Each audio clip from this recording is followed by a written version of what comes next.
Hello, and thank you for joining us for this webinar about accommodations and AT for dyslexia. I'm Kimberly Berry, teacher of the visually impaired and assistive technology teacher at Oklahoma Able Tech, and joining us is Tiffany Jenkins, certified academic language therapist, and she's going to be discussing a variety of tools which have been shown to help struggling readers.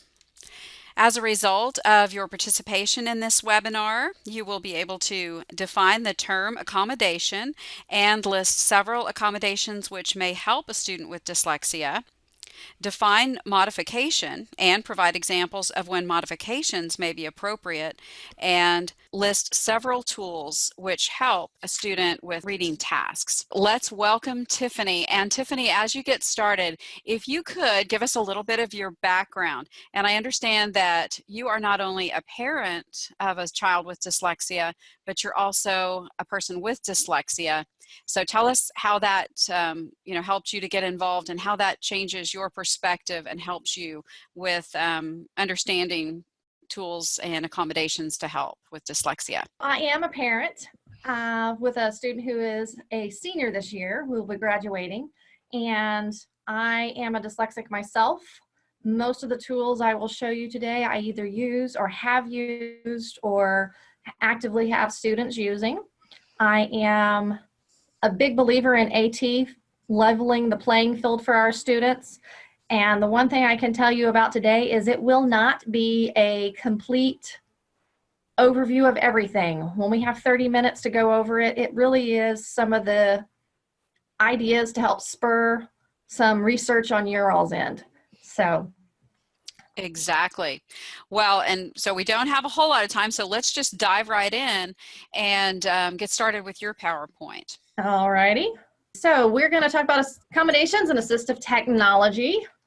My first question is the difference between accommodations and modifications, and what do I mean by that?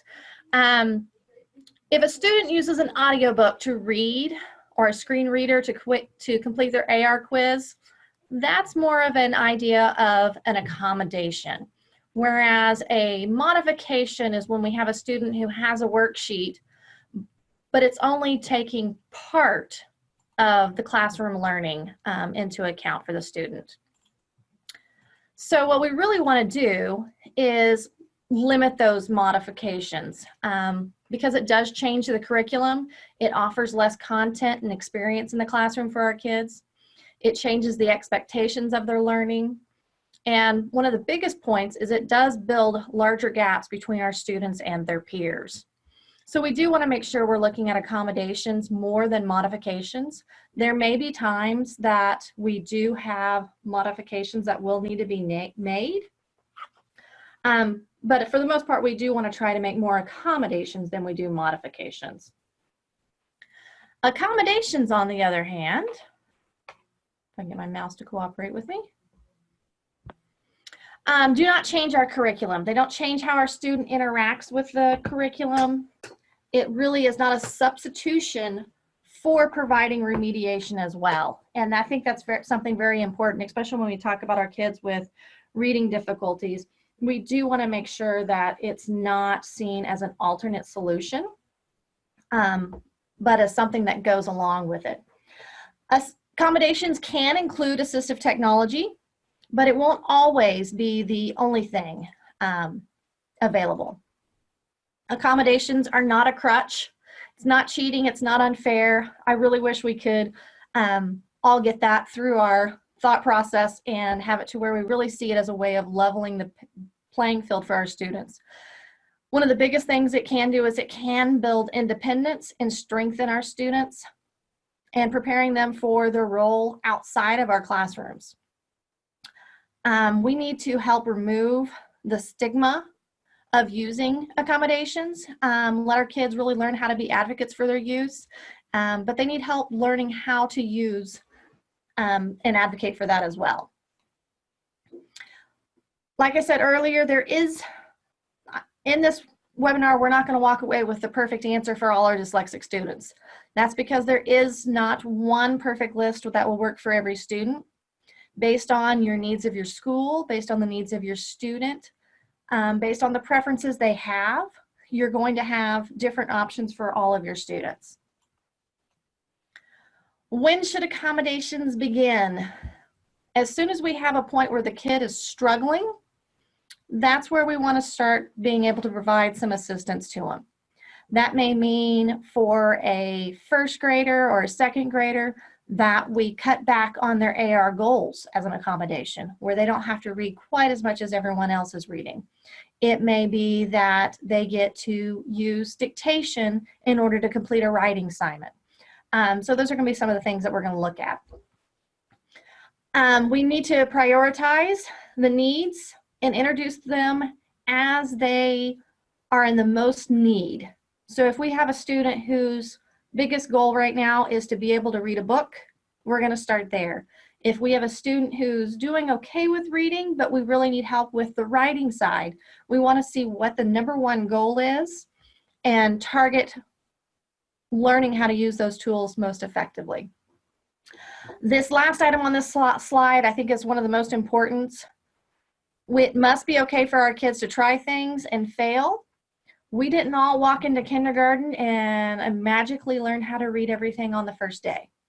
We had to practice and we failed, and then we practiced and we failed, and eventually we're hoping to be able to succeed. That's the same thing that's going to happen in our assistive technology and any accommodations that we do have for our students. So I went back the wrong way. Non-technology accommodations, real quickly. Time is probably our biggest one. Untimed tests, extended time for larger assignments, limiting the number of items that a student does for homework. Having a schedule and sticking to it for a lot of our dyslexic kids is very important. If you're going to be a teacher who's giving lectures, teacher notes is a huge one for our students so that they can actively listen and maybe highlight as the teacher is talking versus trying to handwrite those notes themselves. Assistive technology as an accommodation. It can build independence in our kids, provide that exposure to text that they haven't been getting, increase that vocabulary, and allow a student to prove their knowledge. Assistive technology failure happens when we don't have good support systems in our schools or at our homes. My son is a perfect example of this. When we were in 6th or 7th grade, he received a Forte, which was a beautiful piece of technology, but it immediately failed because no one knew where the cord was for teachers to download the information that he had been typing so hard on. So we have to make sure that not only our students learn how to use the materials, but that our teachers and parents know how to assist the students as well. AT must be able to travel with a student. If they're allowed to use it in the classroom, they need to be able to use it at home to do their homework as well. We need to build our teams within our schools. We've got a bunch of people on today, and hopefully you guys have good teams that you're using for your IEP meetings and everything. Those are going to be some of those same people that need to be on your team for technology. Sometimes that may also include your IT people, so that you make sure that apps are being able to turn on or students have access to Wi-Fi. But we need to make sure we're building those teams so that we can all work together. All right, 2 broad types of AT. And what do I mean by this? For the student, out from the student. What I mean by this is when we're looking at things in for the student, how is the student reading their textbook? How is the student completing their independent work? Out from the student is more questions about how is the student producing their work? How are they filling out that worksheet? How are they getting their assignment for the longer essays done? How are we providing that knowledge to our teachers? With assistive technology, we can make that look like text-to-speech, having it have access to that vocabulary, access to that content, having the science book available in an audio format for us. On the out from the student, that's that writing support, really, that speech to text and dictation. Sometimes it may even be a little bit more structured with like predictive text. Autocorrect and spell check are going to be some of our dyslexics' best friends. And auditory dictionaries can be very helpful as well. Finding the right fit. And this is where I have to say my friends at AbleTech are doing a fabulous job with their explanations and helping schools learn how to use the set or the quality indicators for assistive technology. Those are going to be asking around the IEP table, what goals are our student needing to achieve, and what devices can they use to be able to achieve some additional goals. One of the ones I really like to ask parents is, what accommodations are you doing at home? If mom is spending all night typing the paper for a student, what could we do instead of having mom type, using text-to-speech for the student to be able to type independently? I think it's also very important to find out what tools our students are already using. If you are an iPhone user and someone gives you an Android to use for a day or two, probably not going to be the happiest of people. Same thing goes as if you're an Android person and someone gives you an Apple to use for a couple days. Being familiar with the technology really makes a student a little bit more at ease as well. So if we can know what they're already used to, we can build upon that. One thing that we need to also be looking at is, when we're looking at those pieces of technology, what are the accessible features already built in? Some features we use every day, but students need to be taught how to use them, are like the calendar or the reminder. I love my Apple phone with the reminders. I can just say, hey Siri, and remind me when I get home tonight to take the milk out of the, just tell me what you take the milk out of the refrigerator. When I got to the house tonight, it would pop up. I'll remind you when you arrive at. Are you sure you want to delete? Poor Sori's trying to actually work right now. Are you sure you want to delete? I like your point that you made, I think, is, you know, all of these features are available and we as adults might be using them and we think, well, our kids know how to use them too. And actually they might just be playing games on their phone and have no idea how to use the calendar and the reminders and, you know, these things that really could help them. Oh yeah. I mean, and a lot of our Apple products, Microsoft products have accessibility features built into them. You know, Apple has multiple ways of having your screen read to you. Same thing with Microsoft and Chromebooks. So making sure we look at those accessible features that are already built in is a really good choice. Hey, before you go too much further, I had a couple of questions that I wanted to make sure we don't run out of time for. You mentioned that, or one of your slides talked about that it will take time for learning the tool and you have to try it multiple times. How long would you say that it does take for a student to adapt to a new tool? It really is going to depend on your student. I have a brand new student that I've just started technology with right now, and we're about 5 weeks before the end of the school year. I've told mom that we shouldn't expect him to be fully useful with it in this school year, because it does take time for them to figure out what's going to work, and it's not till the student can demonstrate actually using it effectively and efficiently that we need to make it to where it's something that they're reliant on. Does that make sense? Mm-hmm. And what about if when they first try a tool, they really reject it? Do you like to keep, you know, try to introduce it a few times before you say, okay, that's not going to work, we'll try something entirely different? If they're really resistant to it, I might go ahead and see what my second choice is. But I really want kids to at least try working with something for a minimum of 2 weeks. But in reality, for them to find out whether or not it's something that's really good for them and a fit for them, it's going to take that 4 to 6 week time span. You know, when we look at progress monitoring at the school level on whether an intervention is working, we're looking at that 6 to 8 to even sometimes semester view. We almost have to look at that same kind of time frame for our interventions with assistive technology. Mm-hmm. And one more thing before we move on, I thought that we should probably be sure and mention. You talked about that if assistive technology is available in the schools, it needs to be available to go home with the students. And that can be an issue for a lot of schools. They will have technology rules, you know, and say, well, the Chromebooks don't go home or things like that. So what's your answer to that? My answer to that is, especially for a student who's on an IEP, it needs to be written in the IEP that that student does get to take it home. Having an agreement with the school of what the expectations are for its use outside of the school is always a good way of working on that. But if we would expect the student to be proficient with it in the classroom and we don't let them take it home for homework, it really does make a barrier for them to being comfortable with using it and efficient with using it, because you're not going to go home and do your homework with one piece of equipment and then go back to school the next day and do the other half with something else. Mm-hmm. Exactly.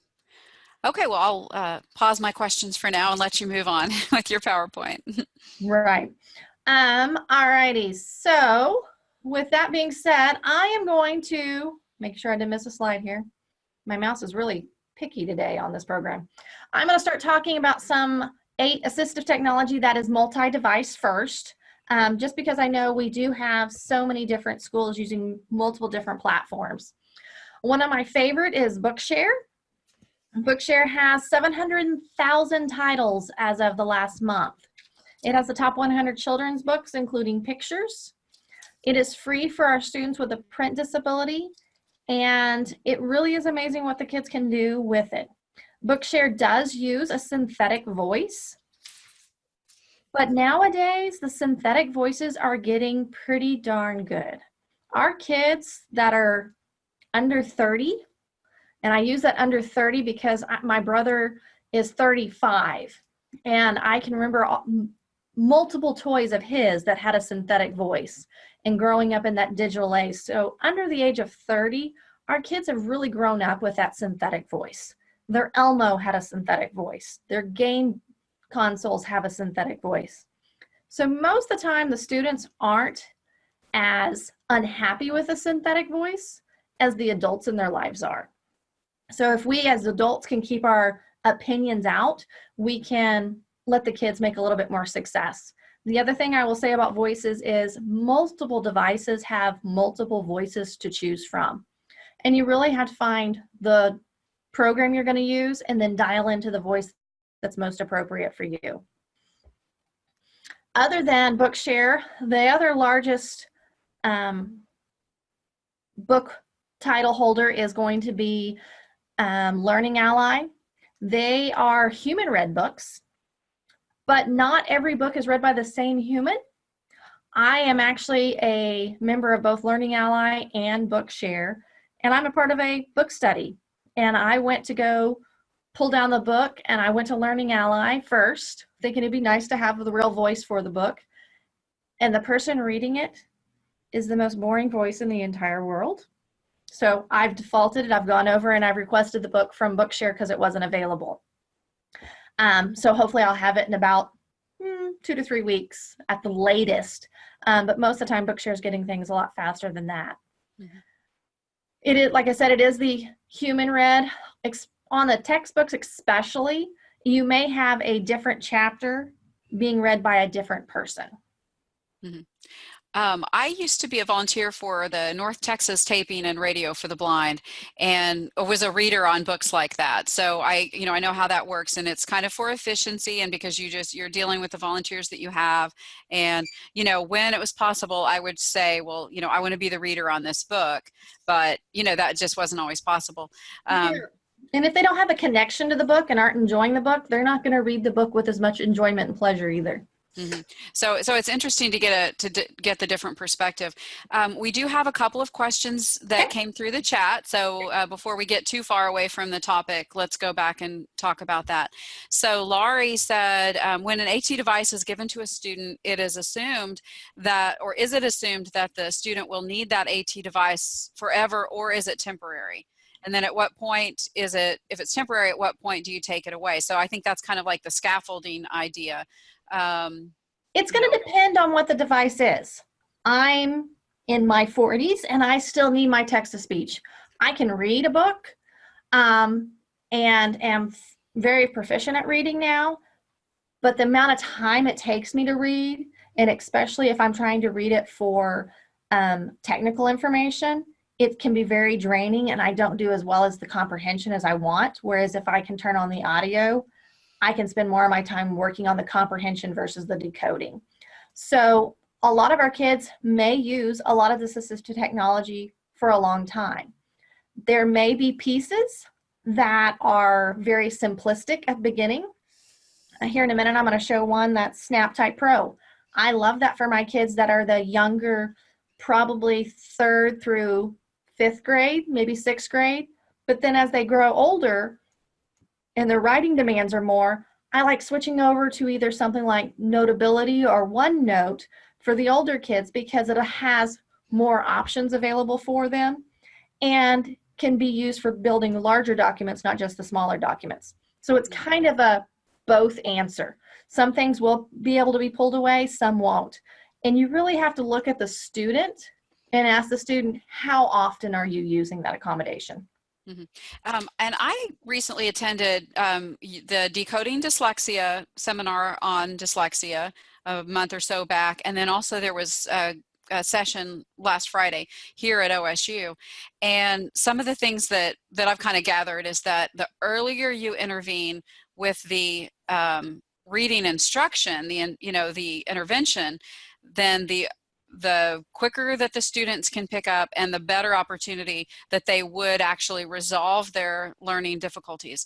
And then the later that you begin that, the less chance that you have that they really will make such great strides. Mm-hmm. So, I mean, it just kind of, I don't know, you can't say that it's always going to be the same for one student or another, but you might think about it. If this student has just now getting help with reading and, just been identified and they're already in middle school, junior high, high school, they may not ever really make up that reading deficit as far as learning to read. Does that follow what you've learned? Well, it may not be that, but it may take them longer to close that gap.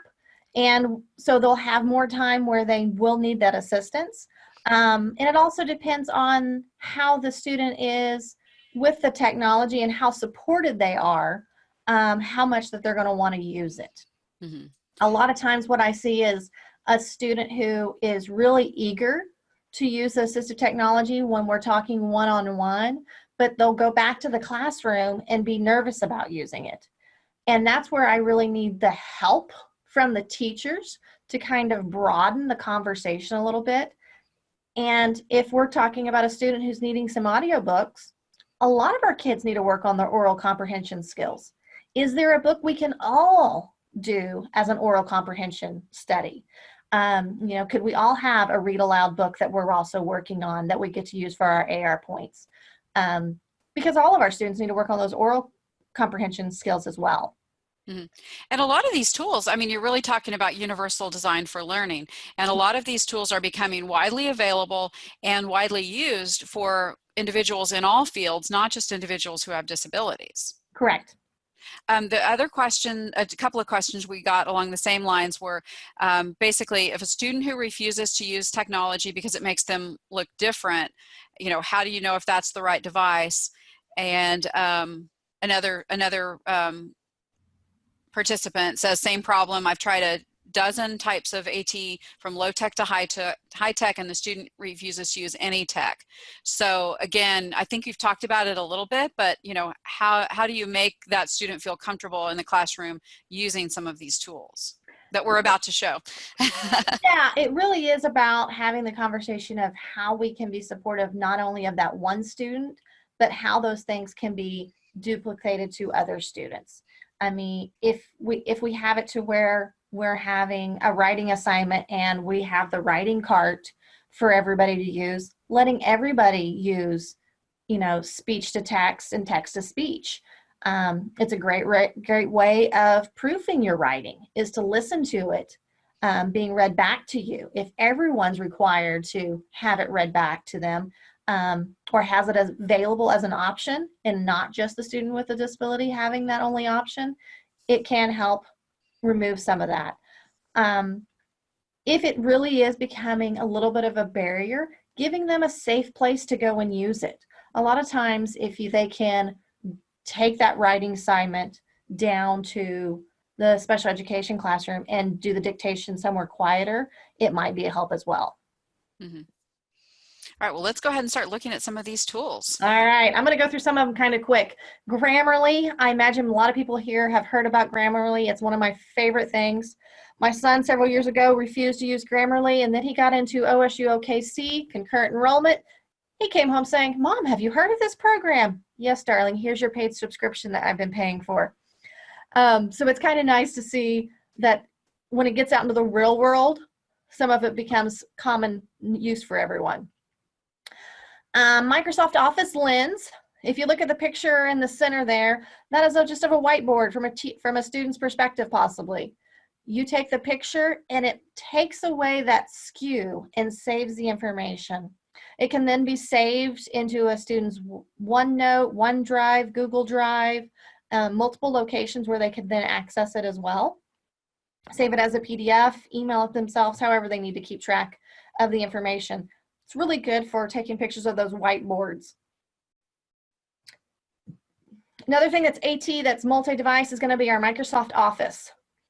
The learning tools that they are developing with read aloud and syllables and part of speech is absolutely fabulous, and I cannot keep up with it. This image here shows the information that was live as of January, but I'm going to switch over to the next slide. Oops. This is now the complete grid, fondly called the colorful periodic table of Microsoft Learning. The line focus is now available on almost every platform, whether it's OneNote for your desktop or your Mac, online, or the app. It's amazing to me how fast they're being able to pull some of this over. The very bottom of it has the newest feature that they've been rolling out, and that's math and equations. It is starting to do the rollout as of March, and it's really kind of cool to watch. I'm going to tell you right now that the IDA out of the Upper Midwest branch is going to be having Rachel Berger have a seminar coming up shortly, and I'm going to post it on our Decoding Dyslexia page, because she is only going to talk about Microsoft and the new tools that they have, and she's going to spend a whole hour just on the Microsoft. I can't do it justice in an hour, but she's quite amazing on what she can get done in an hour on it. The other thing I would say about that is, if you have a question and you have a Microsoft store nearby, go in and ask them, and they can demo some of these for you as well. Dictionaries are a huge item for our students who are dyslexic.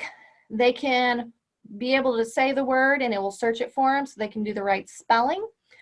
But it also allows them to hear the pronunciation of a word that they may not recognize the spelling, but when they hear it, they do know what it is.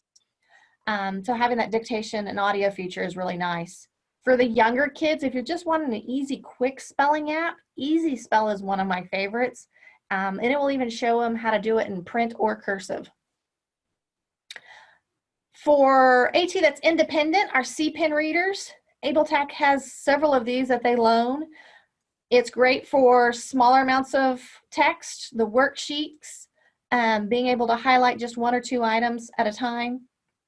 They do have a testing mode ones available for the schools as well. I really love C-Pen readers. I've got a handful of students that I know who are very proficient at them, and it's kind of nice to see them using them. Sorry, before you go too far. So do you find that for the C-Pen reader pen that it is for reading short documents, or is it really helpful for, reading whole books? It really depends. If you are a student who is new to intervention and you're having a really hard time reading, it's not going to be great for bigger documents. It'd be great for worksheets. But if you are a student who's had intervention and you're just needing to check that one or two words that are confusing to you on a major book, then it might be a good fit for a larger book. It really depends on how much knowledge you have and how dependent you're having to be on it. Okay, thanks. But there again, you guys give AbleTech has the loaners for 6 weeks. Is that right? Yes, we loan them for 6 weeks, and you know, we also do have the exam reader, which doesn't have the dictionary feature part of it, so you are able to use it in the state tests. So you can borrow that. You know, schools can borrow that for you know, a shorter period of time just to get through that testing window.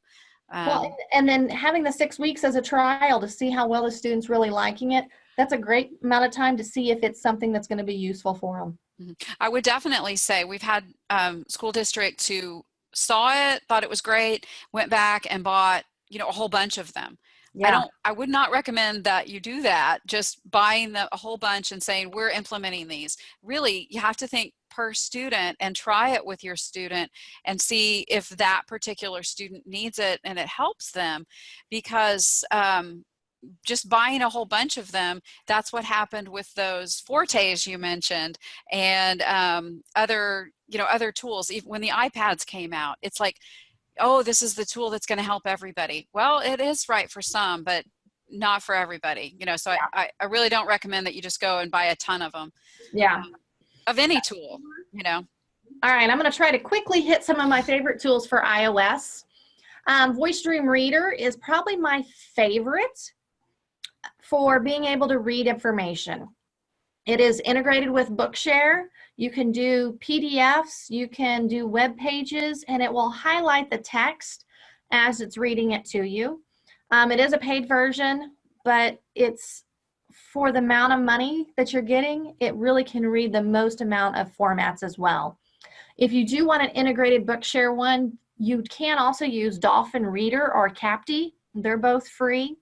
And for our students who are not qualifying for Bookshare, having access to the Libby or Overdrive with your local library is a great way of being able to let even our non-dyslexic students have access to ear reading capabilities. One of my favorite things about Voicedream is they are a very small group of dedicated people who are always looking to make things better. And just recently, they came out with the new Voicedream Scanner. And this one is probably one of my favorite things. I love it so very much. And we're going to see if I can make it demo for you, because it really is the best way. One of the things I really like about it is it's not needing the cellular or internet to be working. So you can go ahead and use this in your classrooms very quickly. All right, I'm going to try to use my mouse real quick, see if I can share this one. Share. Zoom user. It's connecting. All right, does everybody see my screen now? I can see your screen. All right, so I'm gonna go up here to my scanner, and I just have a typical worksheet. And it has that little gray box. I'm gonna hit the red button. It's gonna take the picture.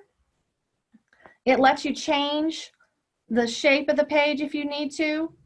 And then I'm gonna hit done.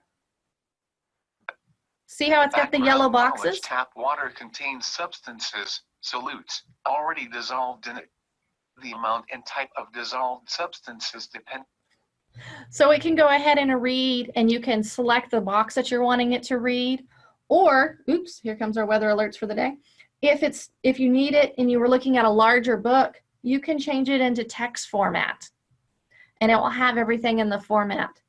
The other thing that I'm really loving about this is that you can keep the information, and by saving, you can save it to your Voicedream reader. You can save it as a PDF file, a text file, or even a copy text. So if our student needed to save that information, they could quickly save that information over for use with their into their Word document, or however, what other document that they wanted to have. All righty, I'm going to switch back to sharing back to my slideshow.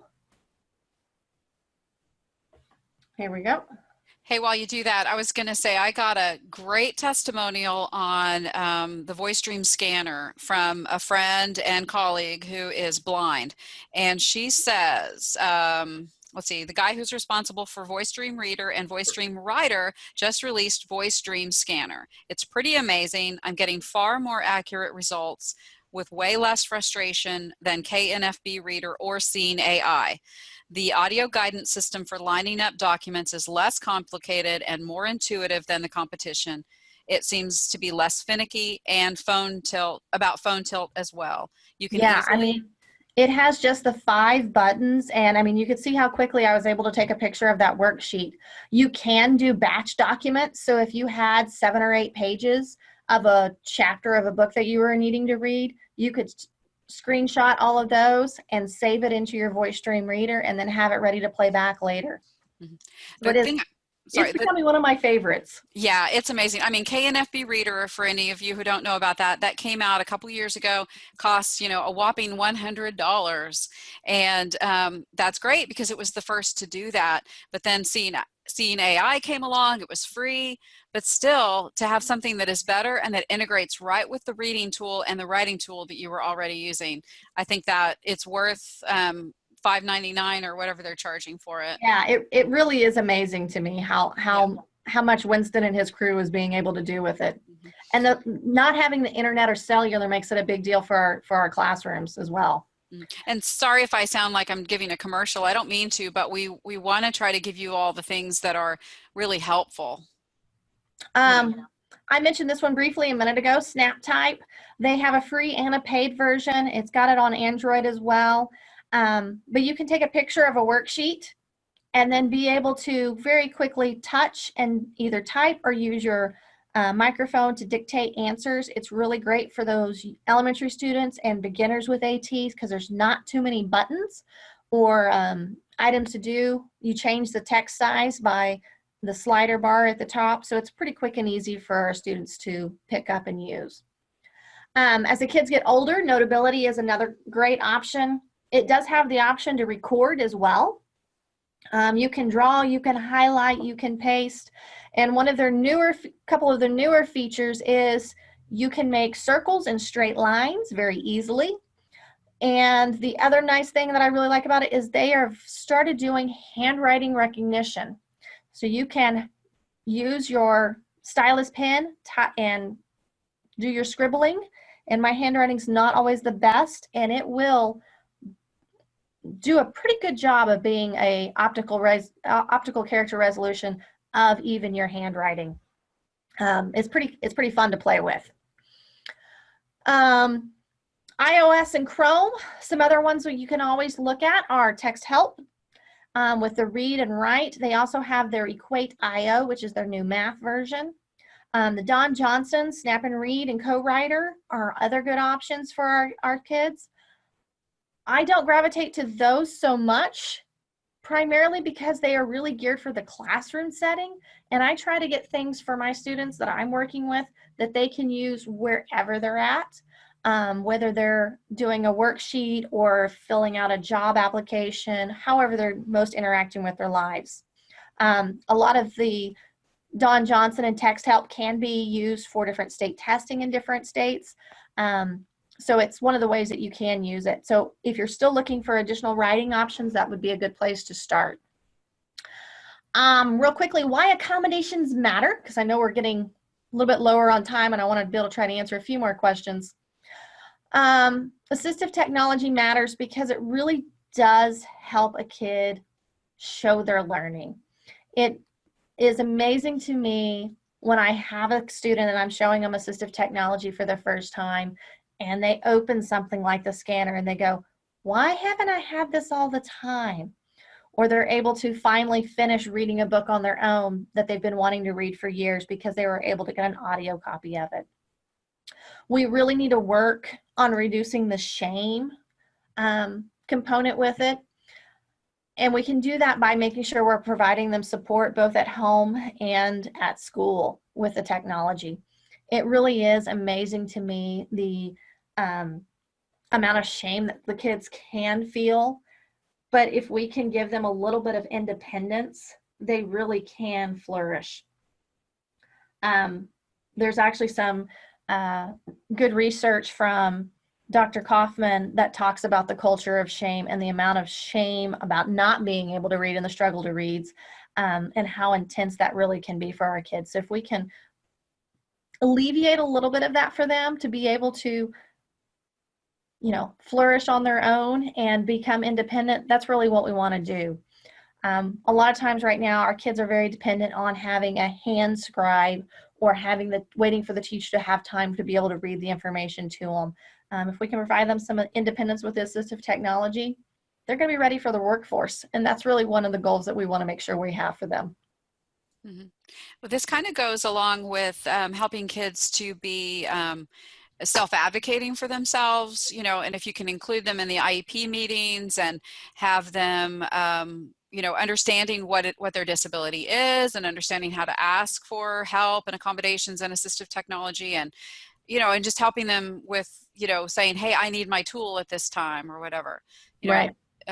Well, and that's a very important thing, is we need to really make sure that we're having a culture of supporting the accommodations, and making sure that when we have visitors to the classroom or we have substitutes into the classroom, that they know there may be students using accommodations, and that it's really okay for them to be doing that. Mm-hmm. Definitely. Tell us a little bit about your work with the State Dyslexia Task Force and what's going on there, and then the Decoding Dyslexia, you know, how that's been involved, and that Beautiful Minds exhibit that's still going on. Yes, I am one of the members of the Dyslexia Task Force, and I'm very excited. We have been working very hard. We only have a couple more months left. We are supposed to have the handbook completed by July, and we're working with the State Department to make sure we get it in their hands as quickly as possible, to get the formatting completely accessible as well, so that we can get some help with our teachers and everything. The other nice thing I can say is the State Department has been very supportive over the last couple of years, trying to work with making sure we're supporting our students. And I know that there's going to be some upcoming training opportunities happening, and really excited for those to finish being lined out with the State Department. As far as Decoding Dyslexia Oklahoma, you're right, we did partner. We were one of several people who partnered with the Science Museum, and there is the Beautiful Mind exhibit. If you have a student who is struggling with dyslexia, it's a cool place for them to go and see that they're not alone. If you are a teacher, I challenge you to go and listen to the student stories. There are 6 students who are very brave to be able to have their photograph taken and their stories recorded in their own voice. And you stand looking at the pictures of the students and listen to the challenges and the items that they've been told by teachers in the past. It really, we had a presentation there in January, and there weren't too many teachers who could listen to all the stories in one day. But it's quite amazing the impact that they're having. And Decoding Dyslexia Oklahoma, we're busy. Over spring break, we shared several free opportunities for online PD, and we are working to build a larger library of that PD. We're going to be making some updates to our website to include different PD. And I think we're going to keep doing things like this, like with AbleTech, where we can share different assistive technology items that are happening and other ways that we can help our students in the classroom. Hey, Tiffany, there is one more question which you might have the answer to. What about the Open Dyslexic font? Have you heard some of the research on that? My answer to that is look at my screen currently. Look at this room around you. Is there anything in that dyslexia font? If we have a student who becomes so dependent on only being able to read in that one font, we've really given them a disservice. Now, that being said, that font is a friendly font. It's very similar to a font that's used in lots of children's books. Is it a little bit easier to read? For some, yes. For me, it's very annoying personally. But you're not going to have your textbooks in that font. You're not going to have the classrooms in that font. You're not going to have that font in the workforce. So we really can't become dependent on it. If it's something the kid likes and wants to use it as part of their reading, that's fine. Mm-hmm. But it's not the end-all be-all solve for our students. Sounds good. Okay, hey, we are totally out of time. I am going to share my screen back so that we have your picture again. Let's do that. There we go. Okay, so thank you everyone for joining us. Thanks so much, Tiffany, for coming and sharing this wealth of knowledge that you have. And for those of you, if you'd like to contact Tiffany, I have her phone number there for you, 405-496-5708, or email her, tiffany@weokiefarm.com. And I just wanted to make a quick announcement. AbleTech is now integrated with EdPlan, so you can get credit for the AbleTech AT online courses by uploading your certificates of completion in EdPlan. You still complete it through our website. Also, we are moderating an Assistive Technology PLC that is accessible through EdPlan. So if you're an educator and you're in EdPlan, please try to connect with us there. It's a great place for us to have conversations about assistive technology. And finally, you can get the archive of this webinar. Just go to our website, which is okabletech.org. You actually can just enter webinars in the search window and find it, or you can find the link under the AT services for pre-K through 12, AT webinars, and video resources. And I will send documentation of participation to all of those that I knew were live with us, if I have your email address. If not, just please email me and I'll send you a certificate. For those who are watching the archive, I will be sending out a short little quiz just to make sure you participated before I send the certificate. My email is kimberly.berry@okstate.edu. And my phone number is 405-744-8342, or the toll-free number is 800-257-1705. And again, the website, okabletech.org. So thanks again, Tiffany, and thanks again for everyone for joining us. Thank you very much, Kim. It's been fun. It has. Let's do it again. All right. And everybody have a great afternoon.